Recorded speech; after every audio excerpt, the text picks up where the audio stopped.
How to get Scotiabank balance certificate.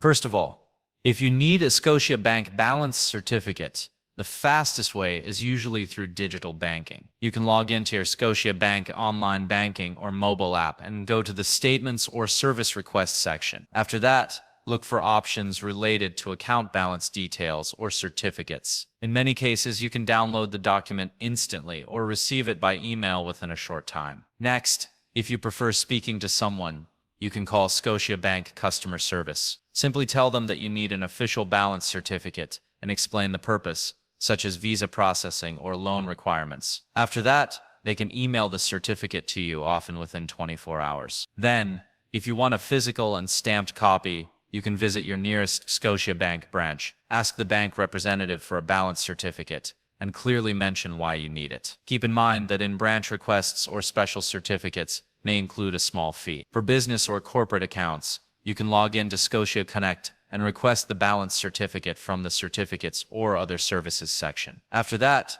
choose the correct certificate type based on your purpose. Finally, always make sure your contact details and email are updated so you receive the certificate without delay. So this is how to get Scotiabank balance certificate. Like and subscribe if this helped.